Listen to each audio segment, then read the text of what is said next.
ఈరోజు మెదక్ జిల్లాలో కొల్చారం మండలంలోని రంగపేటలో ఒక వీడియో చూసిన, అది ఇన్స్టాగ్రామ్లో వస్తే. ఒక రైతు పోయి ప్రభుత్వ అధికారులు కాళ్ళు మొక్కుతున్నాడు.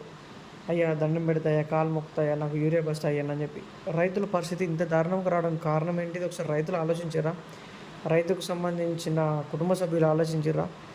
అసలు ఎందుకు మీరు ఇంత దౌర్భాగ్య స్థితికి వెళ్ళిపోయారు? ఒకప్పుడు రైతే రాజు. నేను చూసిన 10 సంవత్సరాలలో రైతులు ప్రశాంతంగా ఉండి, తెలంగాణ ప్రజలు కూడా ప్రశాంతంగా ఉండే. ఈ లాస్ట్ 2 ఇయర్స్లో ప్రతి ఒక్కరు కష్టాలు పడుతున్నారు. ఎవరేమన్నారు కాంగ్రెస్కి ఓటు? నాకు అర్థం కాదు. ఓటేక ముందు కాంగ్రెస్ ఏదో చేస్తా అని చెప్పి అందరూ ఓటేసారు. ఓటేసిన తర్వాత ఎందుకు ఓటేసినాం అని చెప్పి అంటున్నారు. ఇప్పుడు మీరు ఇప్పుడు ఏమనుకున్నా కూడా ఓటేసిన తర్వాత 5 సంవత్సరాలు బాధపడాల్సింది మీరే కదా.